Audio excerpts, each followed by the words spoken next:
todos, sejam bem-vindos à Casa da Oração Humilde para mais uma série de estudo, esse estudo que é o Falsos Mestres e uma Vida Constante. Eu convido você a estar conosco nessa trajetória, nessa imersão da graça. Vem conosco, amém? Deus abençoe a sua vida. Graça e paz na sua vida. Vamos dar continuidade ao nosso estudo e vamos adentrar cada vez mais na mensagem que Paulo queria fazer e ensinar para os Gálatas. Eu vou fazer a leitura agora do texto, no primeiro capítulo de Gálatas, versículos 6 até o 10. Essa leitura vai ser na linguagem Almeida, Revista e Atualizada. Então acompanhe conosco. Admira-me que estejais passando tão depressa daquele que vos chamou na graça de Cristo para outro evangelho, o qual não é outro, senão que há alguns que vos perturbam e querem perverter o evangelho de Cristo. Mas, ainda que nós, ou mesmo o anjo vindo do céu, vos pregue evangelho que vá além do que vos temos pregado, seja anátema. Assim, como já dissemos, e agora repito, se alguém vos prega evangelho que vá além daquele que recebestes, seja anátema. Porventura procuro eu agora o favor dos homens ou de Deus?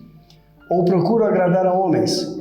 Se agradasse ainda a homens, não seria servo de Cristo. Então nós vamos realmente nos aprofundar cada vez mais nessa problemática dos Gálatas, a respeito do que já foi falado no primeiro capítulo, né? Se você não acompanhou, se é a primeira vez que você assiste esse estudo, você pode voltar no primeiro capítulo. Nós temos mais vídeos que falamos a respeito dos outros pontos até chegar nesse momento. Você vai conseguir compreender com mais facilidade. Então, como nós já sabemos, os Gálatas eles estavam voltando para o judaísmo de uma forma muito rápida, misturando, eles estavam mesclando, né, a graça de Deus baseada em Cristo e os ensinamentos legalistas da Torá. Alguns ali, possivelmente dos que tinham sido convertidos, ou talvez alguns, como o apóstolo mesmo diz mais à frente na carta, alguns que se introduziram falsamente para poder nos espionar a liberdade. Eles então começaram a ensinar ao povo que para ter acesso à graça de Jesus, eles primeiro precisavam voltar à lei de Moisés, ser circuncidados, obedecer aos mandamentos, 613 leis, 613 mandamentos que foi dado por Moisés no deserto, desde Sinai até a entrada da antiga Canaã, e para que depois eles conseguissem entrar pela graça de Jesus. Isso mostra aqui que na altura em Gálatas, que os infiltrados, né, eles infiltravam, sim. Eles não tinham aceitado Cristo, realmente aceitado a graça, o favor imerecido de Cristo, estavam ali introduzidos para levar as pessoas à velha tradição judaica, né? Achar que tem que voltar e fazer a tradição dos judeus para aceitar a Cristo. Sim. E uma coisa que me chama muita atenção nesse texto é quando o apóstolo fala: eu estou admirado com vocês, como vocês passaram tão depressa de o evangelho para a lei. Porque o que nós temos como evangelho, foi dito já no primeiro capítulo, né, a primeira lição, ele é o evangelho, as boas novas do reino, né, a novidade de vida do reino. As boas notícias? As boas notícias. E quais são as boas notícias? Que Cristo, ele veio e ele morreu e ele foi ressuscitado para o nosso favor, né? E nós temos hoje acesso ao Pai pela graça de Deus por intermédio de Cristo. Então não faria nenhum sentido eu agora voltar, né, à execução dos antigos mandamentos, ritos, tradições, levando em consideração que eu fui aceito pela graça de Deus. E quando Paulo ele é enfático em dizer que se alguém ensina alguma coisa que vá além do evangelho, que ele seja maldito, anátema. Quem seja maldito? A pessoa que ensina e o evangelho que ele está ensinando. Porque ele está ensinando alguma coisa que está além do evangelho dos apóstolos. Quando nós abrimos o Atos dos Apóstolos, capítulo 2, uma coisa que me chama muita atenção é quando o Lucas, ele escreve da seguinte forma: e eles permaneciam juntos em comunhão, nas orações, no partir do pão e nos ensinamentos e na doutrina dos apóstolos. Então a igreja ela é baseada no ensino apostólico. Ela não é baseada em tradições. Jesus, quando aparece ressurreto naquela sala e ele fala com seus 12 apóstolos, que já não eram mais 12, né? Com seus apóstolos restantes, ele diz: vocês agora vão a todo mundo, a todas as pessoas, e anunciem a Torá. Foi isso que ele falou? A Torá? Não. Ele falou anunciem os profetas? Não, ele disse anunciem o evangelho, a novidade, a boa notícia. Qual que é a boa notícia? O rei está voltando. O rei ganhou a batalha e ele está voltando. Então, quando a gente vê pessoas que numa, talvez, inocência ou talvez numa fé infantil, mas outros também numa esperteza velhaca, que querem imiscuir, misturar, querem mesclar a vida judaica e a tradição e a igreja para poder ganhar algum, você percebe que Paulo, já há quase 2000 anos, tinha falado sobre isso. Cuidado com as pessoas, cuidado com os falsos ensinadores, cuidado com os falsos mestres, né? O pensamento da lição diz o seguinte: esta carta de Paulo veio como um ar de extrema urgência. Ele entra direto no assunto que queria tratar logo no início. Estava preocupado com a inconstância dos Gálatas e com o perigo que seria para eles darem ouvidos a falsos mestres. Entende como que é uma coisa completamente preocupante para um mestre, um professor, quando ele se ausenta e ele recebe notícias que tudo aquilo que ele ensinou caiu por terra, tudo aquilo que ele ensinou está se tornando vazio e nulo, porque se eles começaram na graça de Deus, se eles entraram no reino, né, pelo ato meritório de Cristo, e eles agora estão querendo voltar a praticar os antigos ritos e tradições, as leis judaicas, visando alcançar o reino de Deus, torna nulo o primeiro serviço de Cristo. Porque se eu procuro me identificar, se eu procuro me justificar perante Deus pela prática ritualista e pelos mandamentos legalistas da Torá, sendo que eu não sou judeu, eu desfaço então o trabalho que Cristo fez na cruz. E sempre recordando que o apóstolo Paulo, ele traz esse ensinamento ao Gálatas, não de uma formação acadêmica ou de uma formação do que ele aprendeu com os outros apóstolos. Ele teve uma revelação de Cristo. Então é algo que vem da parte do Senhor, como a gente já falou, falamos em aulas passadas, né, na primeira série de mensagens, né, que é a autoridade do verdadeiro evangelho, na primeira série desse estudo. E tá ali, ele recebe algo de Deus, ele está transmitindo aos Gálatas algo que Cristo revelou à sua igreja. E ele, como um ensinador, um mestre, ele vai trazer essa mensagem.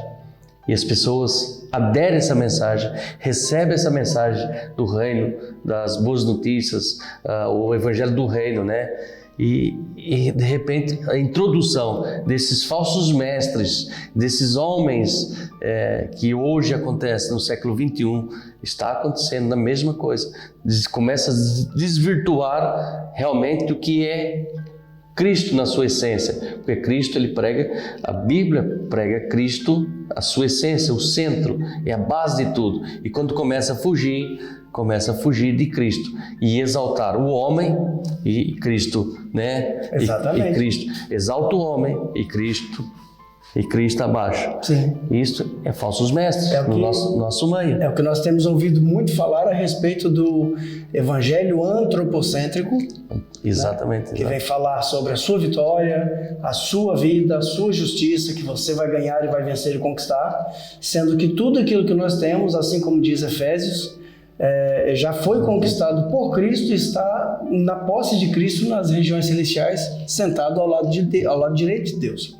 E quando você percebe essa fuga tão depressa da linha, né, da libertação, da linha da graça de Deus, você tira totalmente o mérito de Cristo. Porque nós nos reunimos para poder celebrar o mérito de Cristo. Inclusive é um ato que nós fazemos, que é a ceia, ela representa o prelúdio do sacrifício de Cristo. né? Façam isso em memória de mim. Sacrificial, né? De Façam isso até que eu venha. Significa que nós acreditamos que foi aquele ato que nos juntou com Deus. E o que nós vemos aqui é que o próprio Paulo já tinha conhecimento desse trabalho, já tinha conhecimento dessa influência, porque no próprio versículo 6, ele vai dizer assim, o qual não é outro evangelho, né? Mas que alguns de vós perturbam vocês e querem perverter o evangelho de Cristo. Ou seja, com certeza, essa é uma opinião minha, com certeza, o apóstolo, enquanto esteve na terra dos Gálatas, ele já tinha ouvido alguma coisa, ele já tinha visto alguém tentar influenciar aqueles que ardentemente se renderam ao evangelho, e eles com certeza já estavam querendo ali pregar e buscar e resgatar os judeus que se converteram, e ele então fica preocupado porque diz, não é um outro evangelho, não é uma novidade, sabe? Não é uma coisa assim que surgiu de novo, mas é que pessoas que já tinham tentado, né, converter vocês ou reconverter vocês ao que foi, né, o judaísmo, ou talvez pessoas ali que já estavam tentando influenciar, baseado naquelas religiões de mistério que nós falamos no primeiro capítulo, falando a respeito do que seria reconhecido depois no século II como gnosticismo, mas estava querendo influenciar a mente deles para retornar às práticas antigas. E Paulo fica muito preocupado com isso, a ponto de ele dizer o seguinte, mesmo que um de nós quem? Os apóstolos, aqueles que estavam vivos com ele, mesmo que um de nós venha até vocês, ou mesmo que um anjo do céu chegue até vocês e anuncie um evangelho, uma novidade, uma boa notícia diferente do evangelho de Cristo, que ele seja considerado maldito, sabe? Infelizmente, para nossa vergonha, quantas são as pessoas que chegam, né, dando uma de crente, dando uma de professor e pastor, e começam a ensinar e introduzir, sabe, enganos, engodos no meio da congregação, dizendo que não, isso aí você não vai achar na Bíblia porque eu tive uma revelação.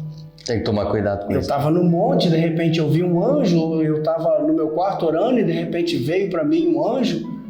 Entende? Já está escrito aqui. Se outra pessoa vir, se um anjo vir, se você tiver uma visão, um sonho, e te anunciar um evangelho, uma novidade, uma boa notícia que vai além do evangelho de Cristo, maldito, seja maldito. Seja maldito. Por isso que nós chamamos a atenção, irmãos. Construir uma casa sobre a rocha, que está alicerçada na palavra. Porque há muitas coisas, irmãos. Jesus nos alerta, constrói sua casa, senão vem o vento, né? Vem a tempestade e pode ruir. Então nós temos que realmente construir nossas bases, ter uma base no cristianismo, porque há ventos de doutrina, há muitas pregações, há muitas palavras, irmãos, que fogem do texto. Nós alertamos você, chamamos a sua atenção, toma atenção, se fugir do texto, seja anátema, seja maldito, porque está querendo exaltar o homem, como já foi dito aqui, mexer com o ego humano, mexer com a vaidade humana. Então temos que tomar realmente cuidado para não cair nessas doutrinas, heresias, né, dogmas. Nós temos que estar centrado na palavra, na escritura. Vocês ouvem muito este nome, é o manual do ser humano, né? É o manual, né? Muitas pessoas não gostam de olhar o manual, né? Não, quase ninguém executa olhar o manual como se o manual é algo chato de ver, né? Mas a Bíblia é nossa bússola, é nossa orientação. Precisamos estar atentos, irmãos. Por isso que nós criamos esse meio de veículos, né? Esses veículos de internet, de que nós estamos aqui não é para glória humana, não é que não tem placa de igreja. Que nós temos que alertar isso. Aqui não tem dogmas de igreja. Nós estamos falando aqui debruçado em cima de uma Bíblia e expondo o texto. para que possamos abrir os nossos olhos para falsos mestres, falso engano, falsas profetadas, né? Hoje tem o nome, chama-se profetadas. Atenção, irmãos, tem homens e mulheres de Deus, tem igrejas de Deus. Nós estamos aqui criticando instituição chamada igreja, porque somos todos irmãos, mas nós temos que tomar cuidado, não engolir tudo que nos é dito, tudo que nós ouvimos, olhamos, né, através de internet, YouTube, temos que tomar muita atenção. Por isso que esta introdução aqui do falsos mestres e a vida inconstante, eu peço, desafio você a continuar essa série. Nós temos aqui até 3 tópicos, né? E vai ter 3 vídeos, 4 vídeos para chamar a sua atenção. Por isso, fica atento, em nome de Jesus. O que mais me chama a atenção quando eu comecei a fazer os estudos dessa carta de Gálatas, de todos os comentaristas que eu li, o que eu mais gostei, assim, de longe, foi o Timothy Keller, né? Eu comecei fazendo o estudo acompanhando uma igreja de São Paulo pelo YouTube, e sempre o pastor ele estava falando a respeito desse autor. E eu já estava lendo outros, já estava lendo William Barclay, já estava lendo os comentários de John Calvin, ou até mesmo os comentários, né, Beacon e tal. E ele falava muito nesse autor, né, que é o Timothy Keller. Infelizmente faleceu também no início do ano. E esse livro, Gálatas para você, ele é um livro altamente instrutivo, ele é um livro altamente profundo, que fala a respeito da loucura dos Gálatas, né, como é dito. E uma coisa que Timothy Keller falou no livro, que eu guardei para mim, é que como é que você percebe que você está saindo da graça e você está entrando no legalismo? É possível fazer legalismo da graça de Deus. Sabia disso? É possível. Eu vou te explicar como é. Lá no final, no capítulo 5, 23, mais ou menos, nós vamos falar a respeito do fruto do Espírito. Existem ali várias facetas, né, do fruto do Espírito. São pontos que demonstram que na pessoa surgiu o fruto do Espírito. E se você executa aquele dom, se você executa aquele fruto do Espírito, né, aí já não vai ser mais o fruto do Espírito. Mas se você executa aquilo com o intuito de ser percebido, já não é mais a graça, né? Por exemplo, a gente fala da graça da pessoa ser humilde. Se a pessoa se demonstra muito humilde para ser elogiado, já não é graça, porque a pessoa quer mérito, ela quer elogios. Se a pessoa demonstra que ela jejua, se a pessoa demonstra, nossa, não, mas eu sou muito bom, eu sou uma pessoa muito perdoadora, eu sou misericordioso, qualquer coisa. Aí vem a frase que Timothy Keller usa no livro. Qualquer coisa do reino de Deus que você faça que não seja para a glória dele é obra legalista. Por mais que não seja uma execução da Torá, por mais que você não abra o Antigo Testamento e tente executar ali qualquer uma lei, mas dentro da graça de Deus, quando você fala a respeito de todas as instruções e de todos os pontos que nós usamos, né, para poder, como é que se diz aquilo? Não é instrução, é orientação, né? Orientação. Toda a orientação que você consegue receber lendo as Escrituras do Novo Testamento, se você pega alguma daquelas coisas e executa aquilo para ser louvado e não para louvar a Deus, passa a ser também uma obra legalista, né? O Timothy Keller, nesse livro, ele fala muito sobre as obras da carne, e é nesse ponto que eu quero entrar. A palavra que ele usa ali, ele discute, na verdade, né, a palavra que foi usada por Paulo, sarx. E tudo aquilo que é sarx, tudo aquilo que é obra da carne, ou seja, esforço humano, esforço intelectual, tudo que eu posso fazer numa igreja para poder demonstrar para o meu fiel que eu sou capaz, que eu sou bom, que eles têm que se dobrar na minha inteligência porque eu mereço, isso não é obra do Evangelho. E aí nós entramos de novo aqui na palavra de Paulo, seja anátema, que isso seja maldito. Então quantas vezes nós percebemos isso nos pregadores de internet? Quantas vezes nós percebemos isso nesses pregadores itinerantes que pedem para vir à sua igreja pregar? E ele até começa bem. Ele lê um bom texto, ele faz uma boa explanação, mas quando ele vai entrar na pregação, ele esquece a exegese do texto e ele começa a se mostrar. Não, porque eu tive em tal lugar e eu fiz isso, eu tive em tal lugar e eu fiz aquilo, porque eu orei 3, 4 vezes e a pessoa saiu curada. Ué, mas o Evangelho não fala de você. O Evangelho fala de Cristo. Se qualquer pregação que você ouvir não fala a respeito de Cristo, que seja anátema, seja maldito. Cristo é o centro. Ele tem que ser o centro, porque senão a pregação, o Evangelho deixa de ser cristocêntrico e passa a ser antropocêntrico. Né? Qualquer coisa que você vai pregar e você vai exaltar alguém, que você vai dizer que ele vai conquistar, que ele vai fazer e acontecer, não é Cristo que está ali na cena. É quando você ouviu muito disto. Se Deus não fizer, eu rasgo a minha Bíblia. Aqui é a profeta, aqui é a profeta, bate no peito, aqui é o profeta, existe profeta na terra, né? Está se exaltando, irmãos, né?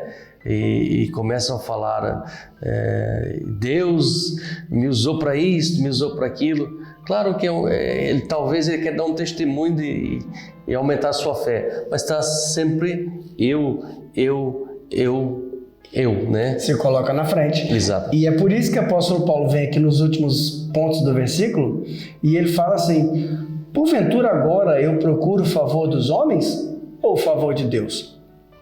Qualquer coisa que eu possa falar para você aqui agora, se eu quiser o meu louvor, deixa de ser evangelho.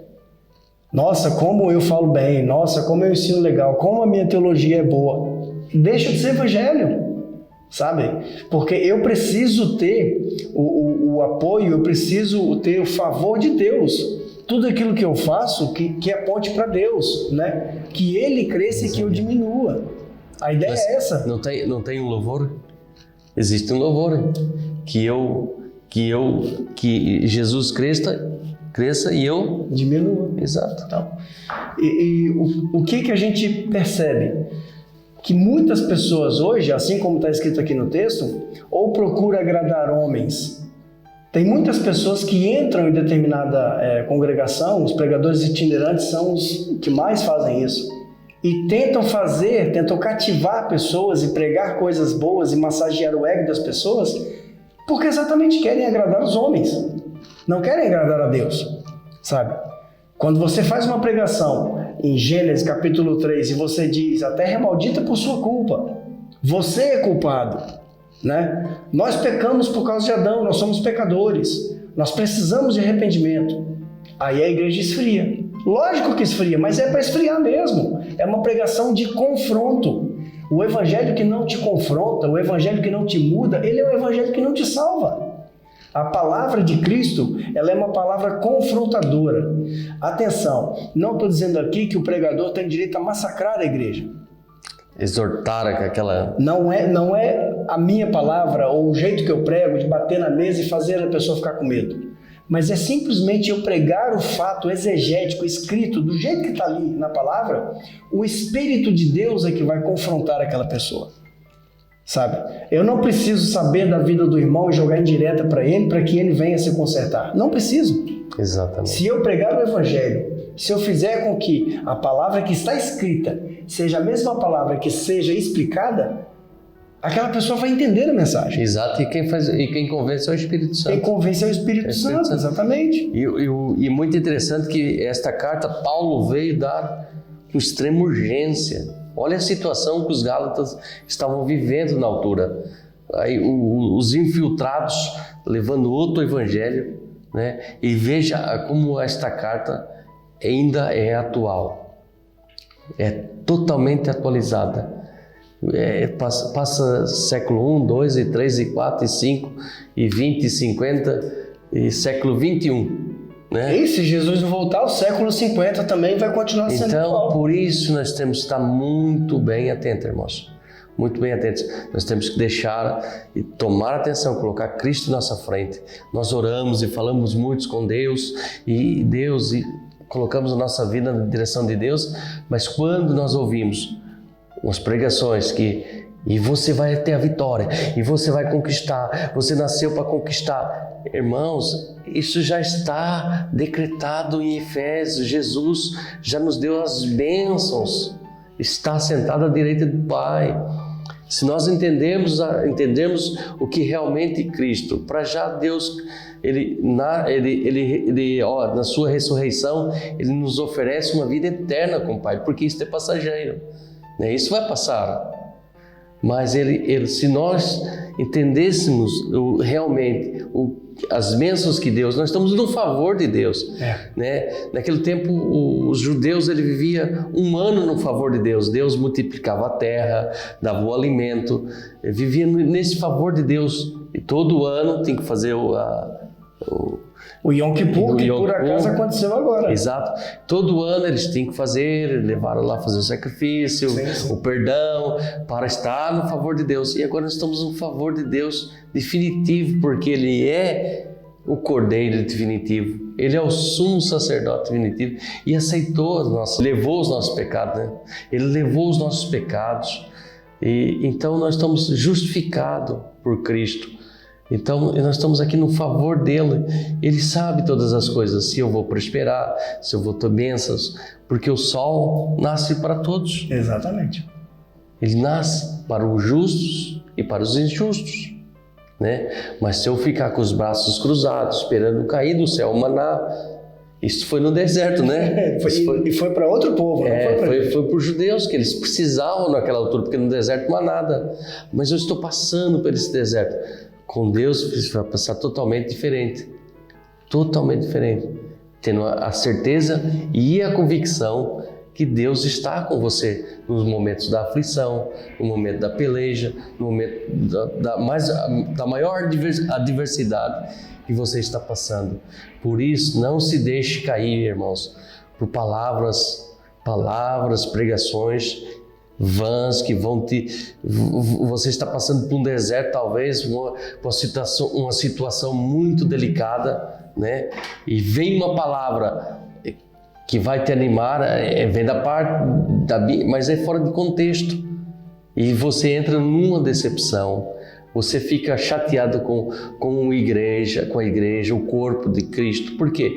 Porque houve falsos mestres.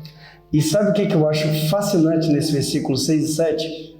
Fascinado nesse ponto do versículo 6 e 7 é a atitude severa que Paulo tem a ponto de falar com eles: qualquer falso mestre e ensinador que chegue até vocês e ensine algo que nós não ensinamos, que ele seja maldito. Já está aí o julgamento.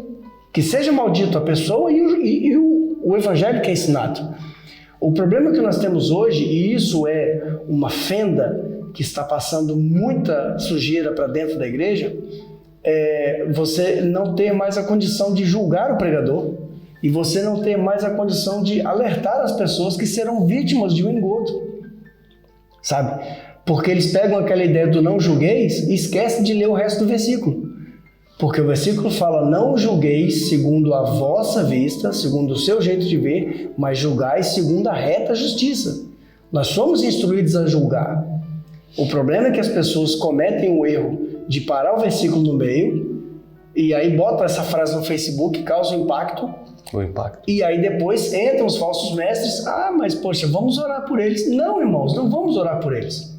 Está escrito aqui: qualquer um que ensine vocês algo que vá além do evangelho que vocês aprenderam, que seja maldito. Não tem vamos orar por eles. Sabe? A igreja precisa aprender essa verdade para poder não ser mais vítima desses coletores de ovelhas, desses comedores. O que é que Jesus fala? Que o falso pastor, o falso mestre ensinador, ele vem para matar, roubar e destruir. É muito claro, da perspectiva do apóstolo Paulo, que essas pessoas que têm um falso ensinamento, que querem corromper o evangelho de Cristo, elas devem ser caladas. Elas devem ser julgadas e caladas. Não se pode permitir uma pessoa que prega além do evangelho de Cristo. Por que, irmãos? A igreja nos ensina. Por quê? Volta lá para o Velho Testamento e colocam que Miriam se levantou contra Moisés, e ficou doente, então não pode levantar-se contra o ungido. A questão Então, do ungido de Deus. os ungidos, e coloca esse medo nas pessoas, né? Já vi muito, você não pode falar, não estou falando para você se levantar num culto, ou você se parar um culto, só simplesmente você tem que confrontar, porque você tem que olhar se realmente estão pregando Bíblia. E como é que você vai fazer isso? Mas você tem que conhecer. Exato. E se você estiver com medo, porque o pastor é ungido, é um ungidão, né? Ungido. Ele tem uma autoridade. Mas, irmão, ele não tem autoridade para pregar, porque Jesus também falou que os falsos mestres. Sim. Era lá os fariseus, né? Era da autoridade da época. O que o apóstolo João fala? Julgai todos os espíritos e veja qual é o processo de Deus. Jesus falou, vocês estão bonitos, vocês estão como um sepulcro caiado, estão bonitos por fora, mas por dentro estão levando só... Então temos que chamar a atenção. Não estou falando para você trazer confusão e conflito na igreja, atenção. Não podemos fazer isso, temos que ter muita sabedoria, mas é confrontar, é falar, olha, não está aqui neste versículo, isto não está. Irmãos, se retira, procura um ministério, onde está a verdade? E nós temos que alertar, amém? É uma coisa que o próprio Paulo fala com Timóteo, quando ele foi a Éfeso, também com Tito, na igreja de Creta, e ele fala com todos os outros a mesma coisa, que tem que parar o falso ensino. Tem que parar. Quando uma pessoa começa a pregar alguma coisa, começa a dar um estudo na sua igreja e começa a ter interpretação que está além do texto, você sabe ler. Você está vendo que ele está pregando fora do texto. Está colocando ali cacos de pensamentos próprios. Está colocando ali interpretação própria da cabeça dele. Está fora do texto. Se não tem base bíblica, não ouve. Irmãos, eu vi um vídeo que a pessoa estava dando a informação de como os profetas fazem, esses profetas de Facebook e das redes sociais. Ele começa, abre uma live, estou falando bem, né? Uma live. Então ali começa a subir os nomes e ele grava alguns nomes. Ele gravou o nome, o Antônio. Ele gravou este nome, Antônio Santos. Ele gravou o nome e ele começa a seguir. E ele diz, tem aqui algum Antônio Santos? Depois de 10 minutos, tem algum Antônio dos Santos aqui? A pessoa, claro que sim. E começa, olha, Deus está falando isso, está falando aqui, mas tem que fazer o MBWay ou o Pix. Irmãos, nós temos que ficar muito atento. Ficar muito atento. Você acha que Deus vai dar... Ele tem uma ligação direta com Deus.